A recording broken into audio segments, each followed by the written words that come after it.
Ya estamos grabando y ya estamos en Conexionistas, una nueva entrega de nuestra serie de cultura política, cuando la política se pone cada vez más intensa, semanita dura que se nos viene con varios temas.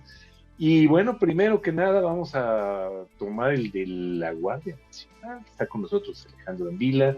Edgar, ¿cómo estás?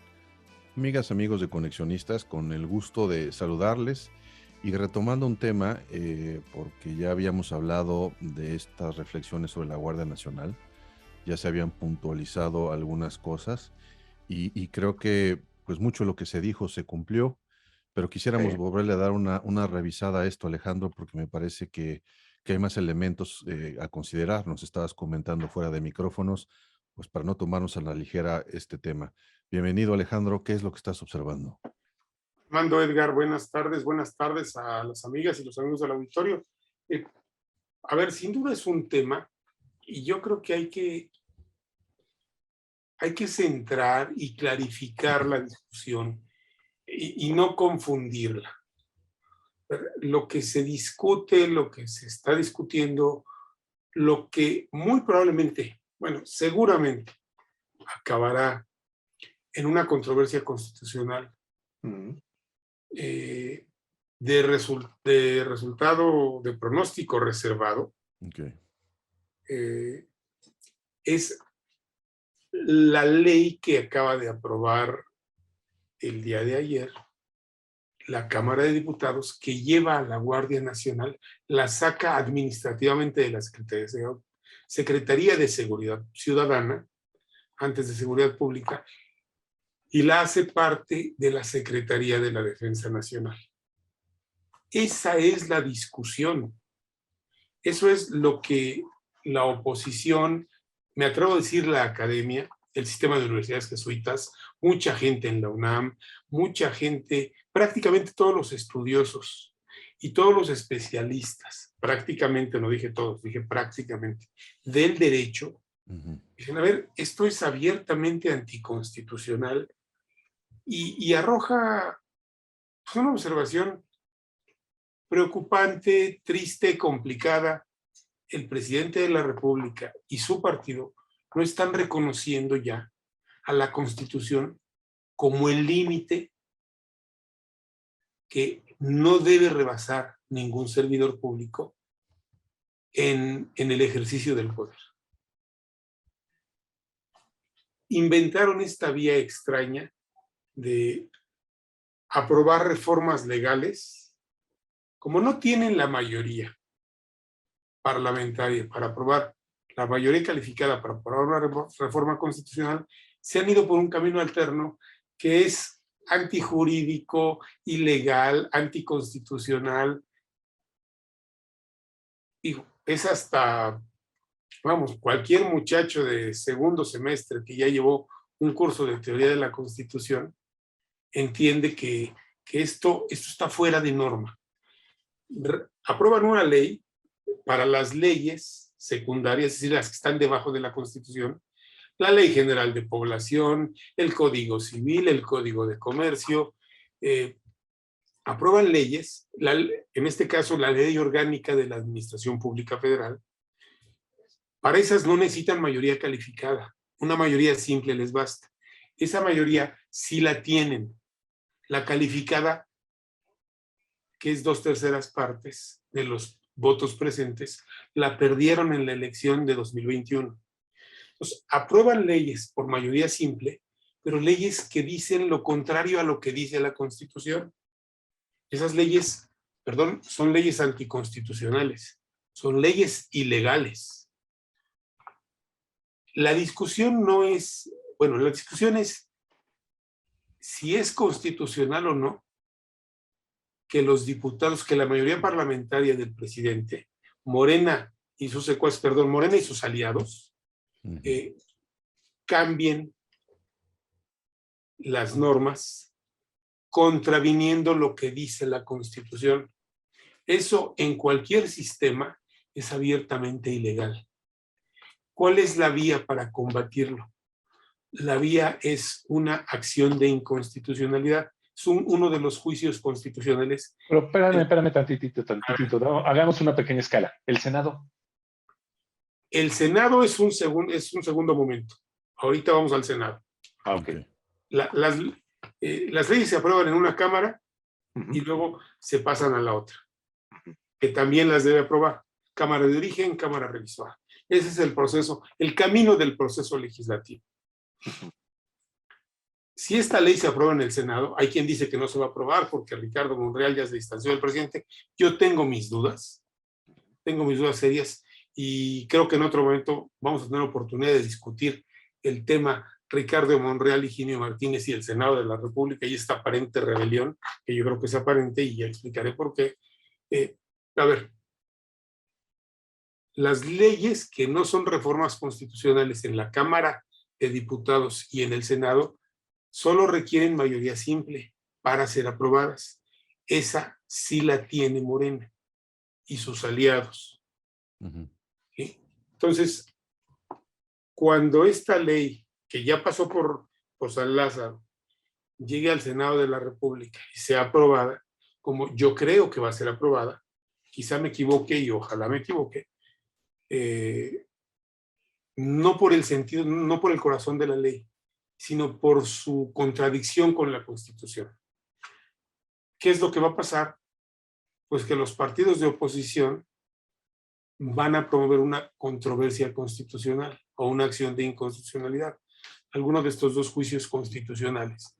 Esos juicios son la vía para impugnar una ley que se considera contraria a la Constitución. Y la Suprema Corte resuelve. El problema es que la Suprema Corte, para resolver y declarar anticonstitucional una ley, debe tener una mayoría. La Suprema Corte, el Pleno de la Corte se integra por 11 ministros. Debe tener una mayoría supercalificada, no una mayoría calificada. Una mayoría calificada, una mayoría simple serían 6-5, 6 votos contra 5. Una calificada serían 7-4. Ah, no, bueno, hay una camisa de fuerza que no tiene una razón de ser, pero así está en la ley. Para declarar anticonstitucional una ley se necesita una mayoría de 8 contra 3. Entonces, si el presidente consigue 4 votos de ministros, no importa, vean el absurdo, no importa que la ley sea clara y abiertamente anticonstitucional y que la mayoría de los ministros de la Corte así lo consideren. Como no es la mayoría súper calificada, no calificada, sino súper calificada, la ley se queda vigente, aunque sea anticonstitucional, aunque sea contraria a lo que dice la Constitución. Esto ya pasó, A ver, no estoy hablando de un ejemplo de laboratorio de esos que nos ponían en la escuela. No. Okay. Esto ya ocurrió con la ley de la industria eléctrica. Tenemos una ley vigente porque la Corte no la quiso descalificar por razones y criterios abiertamente políticos, ¿sí? Que es contraria a lo que dice la Constitución en materia eléctrica, ¿sí? Contraria a la libre competencia y que privilegia el monopolio de la CFE, y contraria pues a los intereses de los particulares metidos en el sector, y contraria finalmente al interés de la población, porque pues México acabará comprándole a la CFE, los mexicanos, energía eléctrica contaminante y más costosa. ¿Sí? A ver, esto es lo que puede pasar con esta reforma legal, no constitucional, de hecho anticonstitucional, para llevar la Guardia Nacional a sacarla de la Secretaría de Seguridad Ciudadana y llevarla a la Sedena. Ahora, esa es la verdadera discusión, porque yo he estado leyendo, muchas opiniones que hablan de que si hay apoyo a la militarización o no hay apoyo a la militarización, de si la gente quiere o no quiere una cosa. A ver, ya lo discutimos aquí. Yo creo, y así lo dicen las encuestas, Edgar, nos hablabas de ello antes de entrar al aire, yo creo que la mayor parte de la gente está de acuerdo en que el día de hoy los militares intervengan en el tema seguridad pública y apoyan que el ejército esté metido en el tema de seguridad pública. Ahora, es un apoyo por excepción. ¿En la situación? Vivimos una crisis por la situación, lo dices Armando, exacto, de seguridad, de inseguridad, que nos llama a pedir, a buscar lo que tengamos a la mano para combatir la inseguridad, para combatir a la delincuencia organizada, para combatir al crimen organizado. Una cosa es que se apoye, que excepcionalmente, como además se aprobó en la ley, eso ya está en la ley, el ejército hasta el año 2024 puede intervenir en temas de seguridad pública. Eso ya se aprobó hasta el año 2024, excepcionalmente, y luego tendría que regresarse a los cuarteles. O hacerse otra reforma que les dé más tiempo, según como, y eso lo entendería yo, pues de acuerdo a cómo esté la situación. ¿Sí? Porque bueno, no vas a sacar al ejército de la seguridad pública si no tienes una policía que haga ese trabajo. Estamos de acuerdo, ¿no? Nada más faltaba, si ya los abrazos y no balazos son bastante trágicos en términos de resultados, imagínate si tú retiras al ejército sin tener policía. Sería una locura. Entonces, yo entiendo, la gente apoya que el ejército, yo mismo apoyaría que el ejército en este momento tiene que intervenir. Ahora, eso es diferente a la reforma que el presidente está empujando y va a sacar contraria a la Constitución. Creo que la discusión es, ¿esto es constitucional o no? Y hasta qué punto vamos a tomar la Constitución como el límite del ejercicio del poder de cualquier gobernante. O sea, vamos a dejar de respetarla como está ocurriendo. Esa es la parte que yo veo peligrosa. A ver, hablas de una confusión y qué bueno que lo pones en la mesa, porque pues mucho de lo que esta comentocracia está circulando, inclusive ya iniciaron estas campañas que la verdad es que yo no sé si tengan algún resultado, si sirvan de algo. A mí me parece que son más bien hechas para calmar las ansiedades de quien las difunde, estos asuntos de junta tantas firmas, únete al esfuerzo, Sí, ya están circulando. detengamos un tren. No, la verdad es que no entiendo eso bien, esa mecánica yo creo que no sirven para nada, pero bueno. Ahora, hay dos temas que pones en la mesa. Primero, decías un estado de excepción. Es decir, la gente en las encuestas claramente decide y aprueba la presencia del ejército en la vida cotidiana, inclusive a preguntas muy duras en términos de, hoy ¿estás dispuesto a aprobar o aceptarías que el ejército ocupara, ¿no?, en estos estados de excepción? Y esa parte del estado de excepción es la que me preocupa porque pues el tema de la seguridad en México pues ha puesto a México en un estado de excepción de por lo menos hace 3 décadas. Entonces ya dejó de ser un estado de excepción. O sea, este asunto del entendimiento de la seguridad. Y ahí mi segundo punto, Alejandro, y quisiera que ustedes dos me ayudaran a aclarar esta confusión. Porque una cosa es esta seguridad, aquella que tiene que ver con el robo de tu casa, aquella que tiene que ver con el que te asalten en la calle. Y la otra es la que tiene que ver con la intervención del ejército para combatir el crimen organizado, a gran escala, que preocupa, que doblega la población, en donde parece ser que ya la línea que lo separa como que no está muy clara, ¿no? Parece ser que ya no tenemos delincuentes de primera, de segunda y de tercera, y entonces la opinión pública o estas encuestas tienden a confundir pues un delincuente de la calle, digamos, de estos que siempre ha habido y siempre va a haber, a el crimen organizado, que pide cuotas, que secuestra, etcétera, etcétera. Entonces, además creo que hay distintos tipos. Entonces, allá hay dos temas. Uno, este asunto del estado de excepción, porque pues parecía ser que México no va a salir de este estado de excepción, y lo que ha hecho este presidente, más bien, este presidente no ha hecho nada en términos digamos, de contener este crimen, eso está claro. Y por otro lado, esta confusión entre el tipo de crimen para el que se necesita la intervención del ejército, y ahí tú sueltas una pregunta que me parece que es un torpedo a la línea de flotación. Bueno, no los vamos a tener, ¿y entonces quién? Entonces, ¿quién va a ser capaz de hacer eso, ¿no?, de contener ese crimen? Y creo que esto nos genera un enredo y genera confusiones que me parece bien que vale la pena aclarar. No sé cómo lo vean. Bueno, a ver, yo trataría de ordenar el asunto y de la siguiente manera. La Guardia Nacional nace, y nace, hay que decirlo, con el apoyo de todos los partidos, ¿eh? Sí, sí, sí. O sea, no fue una imposición de Morena.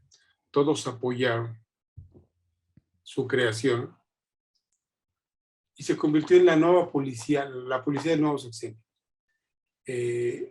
Absorbe a la Policía de Caminos, o sea, la Policía Federal de Caminos, a la Policía Federal Preventiva, que era la policía, bueno, primero fue Federal Preventiva y luego fue Federal. Absorbe todos los cuerpos policíacos de carácter federal y se integran en algo que se rebautiza y se llama Guardia Nacional. Y efectivamente integra a muchos militares excepcionalmente. Okay. Pero la Guardia Nacional se convierte en la Policía Federal. Okay. Esa era la policía. O sea, se rebautiza y la Policía Federal se convierte en Guardia Nacional.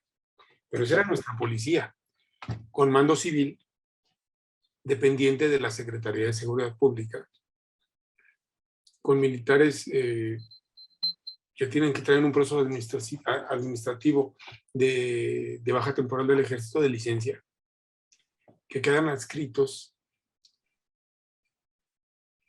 a la justicia civil, al fuero civil, no al fuero militar, porque van a funcionar como policías. Tienen entrenamiento militar. Son militares. Okay. Pero van a funcionar como policías y dependen de la Secretaría de Seguridad Ciudadana, ahora antes Seguridad Pública. ¿Sí? ¿Qué hace esta reforma? Ese cuerpo, o sea, son mayoritariamente militares, pero los policías federales que se quedaron se convirtieron en Guardia Nacional. Uh-huh. Los policías de caminos que se quedaron se convirtieron en Guardia Nacional. Entonces, sí hay algunos civiles ahí que los han ido sacando. Argumentando corrupción, yo creo que eso habría que probarlo caso por caso. ¿Sí? No me voy a chupar el dedo y yo sé que hay corrupción en muchísimas policías, pero vamos, yo tengo una norma. El que generaliza siempre acaba mintiendo. O sea, las generalizaciones no se pueden aplicar así. Caso por caso tienes que probarle a cada quien que es corrupto. No puedes acusar y descalificar al cuerpo entero por sí mismo, ¿no? De acuerdo. Porque claro. En esa lógica, tampoco la milicia es totalmente honesta. También ahí hay personal corrupto. Claro. A ver, o sea, nunca es todos y nunca es nadie. De acuerdo. Claro. Las generalizaciones no funcionan para hacer análisis serios. Uh-huh. Bueno, para vender discursos de político, sí, pero aquí no vendemos discursos de político. No estamos en eso. Lo que ocurrió es eso. Entonces, a ver, la policía civil, rebautizada en Guardia Nacional, fortalecida con militares, pero bajo mando civil, deja de ser civil y se convierte en militar. ¿Por qué? Porque pasa pasa a la esfera administrativa y jerárquica de la Secretaría de la Defensa Nacional. Ese es el malestar. O sea, esta reforma se está engullendo a la policía civil, que se llamaba Guardia Nacional, y es civil aunque tuviera militares.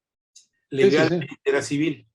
Esa es la discusión. A ver, la discusión, insisto yo, a ver, no es, aunque así la presenten muchos, si le damos, si el ejército debe o no intervenir en el combate al crimen organizado. Hoy día legalmente interviene. Y durante otros sexenios intervino sin un marco legal adecuado. Exacto. Al presidente al inicio del sexenio le dieron el marco legal adecuado y ahí caminaron con él el PRI, el PAN, el PRD o lo que queda del PRD, Movimiento Ciudadano y por supuesto Morena y sus aliados. ¿Sí? Ahora lo que hace el presidente es desconocer ese acuerdo político, esto también es importante. Fue un acuerdo político con todos los actores y ahora el presidente lo desconoce y por mayoría, y yo te diría o les diría por la puerta de atrás, introduce una reforma que viola la Constitución. No importa, y aquí sí lo subrayo y me hago cargo de que lo estoy diciendo yo, no importa lo que digan 3, 4 o 5 ministros de la Corte, si es que acaban no descalificando, porque puede ser lo mismo que hicieron en el caso de la industria eléctrica. Esta reforma viola la Constitución. Eso no quiere decir que el ciudadano, me incluyo entre los ciudadanos, no quiere decir que cerremos los ojos y digamos no queremos al ejército en la calle. En este momento lo necesitamos en la calle. Ya, claro. Oye, rápidamente, yo no soy abogado, la verdad, desconozco la mayoría del tema, etcétera, pero leo mucho y he estado leyendo muchísimas opiniones, ¿no? Y una de las que me llamó la atención es esta, y tú dímela, y así necesito yo tu sabiduría como abogado, ¿no? Uno de los problemas que se les va a venir en caso de que se apruebe, pase y todo lo demás, es que en el momento que se metan a hacer grandes juicios contra los criminales, capos, mafiosos, crimen organizado, lo que tú digas y mandes, les van a empezar a tumbar los casos. ¿Por qué? Pues porque la policía es anticonstitucional. Entonces, un abogado te puede ir desarmando los casos, le puede ir desarmando los casos a las procuradurías, porque simplemente están hechos desde una institución que es anticonstitucional. ¿Cómo ves eso? ¿Cómo responderías a eso? Mira, podría ser, no lo veo tan simple. Quien arma los casos finalmente no es la policía. En este caso, quien arma los casos contra los delincuentes no es la Guardia Nacional. Sí, claro. Son las fiscalías, son los fiscales. ¿Sí? Ellos son quienes arman los casos y quienes consiguen. Lo que podría ocurrir, habría que ver si ocurre, es que acusen de ilegales las detenciones. Exacto. Alegando que ese que me detuvo es integrante de un cuerpo policíaco anticonstitucional. Ahora, eso dependerá del criterio de cada juez ante el que promuevan el amparo respectivo. Serán amparos contra detenciones ilegales. Es una posibilidad. No creo que vayan a darles muchos amparos. Pero bueno, pues tú sí podrías alegar como ciudadano en un sistema jurídico que funcionara decentemente. El de México hoy desafortunadamente no funciona decentemente. Podrías alegar, a ver, no me puede detener alguien que se asume como policía y pertenece a un cuerpo paramilitar, porque las policías son cuerpos paramilitares. Estos ahora ya son militares, no solo paramilitares, constituido violando la ley. Sí podrías alegar eso. Me parece una observación interesante. No creo que vayan a proceder muchos amparos de esos. Porque bueno, sería francamente el acabose, ¿no? Sería la locura. Pues sí, lo van a... Porque vamos... ¿Los van a ahogar? La policía no es anticonstitucional en sí misma. La Guardia Nacional no es anticonstitucional. Lo que es anticonstitucional es llevarla, sacarla, como dice la Constitución, sacarla del ámbito civil y llevarla al ámbito militar. Eso es lo que es anticonstitucional. La policía en sí misma, la Guardia Nacional es una policía, para que nos entendamos. La policía en sí misma no es anticonstitucional. La Guardia Nacional no es anticonstitucional. Lo anticonstitucional es llevárselo, como lo están haciendo, contra lo que dice la Constitución, de seguridad ciudadana a Sedena. Podrían llevárselo legalmente. ¿Cuál sería la vía? Reforma la Constitución y determina en la Constitución que su mando será militar y que pertenecerá. O sea, quita ese candado que tú mismo, Morena, se pusieron junto con todos los demás, pusiste, y que hoy, como no te acomoda, o como no le acomoda a esta nueva y brillante idea del presidente de institucionalizar la militarización, porque la militarización ya está en la calle, pero no estaba institucionalizada. Lo que está haciendo es darle sustento legal, aunque no sea constitucional, a la militarización. Pero sí había una vía correcta, ¿eh? Esto se puede hacer por la vía correcta. Reforma la Constitución. Pero como el presidente no tiene los votos y como no le gustó nada eso que le aplicaron de moratoria constitucional, de no te vamos a aprobar nada, dijo, pues como no quieren trabajar, entonces ahora me invento una vía. Estás violando la Constitución. Ni hablar. Pues muchas gracias, Alejandro. Edgar, no, pues, para cerrar. En resumen, parece ser que lo que tenemos es que el presidente y su equipo y regreso a mis reflexiones sobre cultura política, está perfeccionando la manera de crear puertas falsas, ¿no? De inventarse puertas traseras Así es. para que si las cosas no me acomodan, si Me las no acomodé yo. me las acomode yo y háganle como quieran, ¿no? Entonces parece ser que esa es Esa es la parte delicada y esa es la la parte parte preocupante. delicada de la nueva cultura política mexicana, porque pues ya sabemos que esta cultura absorbe lo malo y lo bueno, no sabemos dónde queda. Y entonces, bueno, esto ya va a ser como una manera adicional que se incorporará a este largo repertorio de la política a la mexicana, tristemente. Pues muchísimas gracias, Alejandro, por aclarar esto y esperemos que nuestros amigos que amablemente nos siguen les haya quedado claro, ¿no? Dónde ponerse en estos términos del debate de este asunto de la Guardia Nacional. Muchas gracias, Alejandro. Edgar Armando, es un tema técnico complejo, pero yo sí creo que hay que aclarar el debate. No, ¿Qué es Sí, lo que se claro. le reclama al presidente y qué es lo que no se le reclama al presidente? de acuerdo. Muy bien. Muchas gracias. Alejandro, rápidamente tu Twitter. Con mucho gusto, @envilafisher. Síganlo porque está continuamente hablando sobre estos temas y muchos más, ¿no? Fútbol americano, carreras, música incluso. Es interesante, es entretenido seguir Y escuchando. tenis a veces tenis también. Perfecto, y a nosotros, recuerden, nosotros somos conexionistas. A nosotros nos encuentran en Facebook y en Twitter como Conexionistas MX. En Spotify me pueden encontrar todos los podcasts de Conexionistas y también estamos en YouTube, nuestro canal es Conexionistas México. La música que estamos escuchando es música de Alejandro Saborit. Ahí lo encuentran en YouTube y el diseño de Conexionistas es de Sofía Reynoso. Ahí la encuentran en Facebook. No se olviden de suscribirse a nuestro canal y no se olviden de darle like a este video. Muchas gracias, nosotros somos Conexionistas.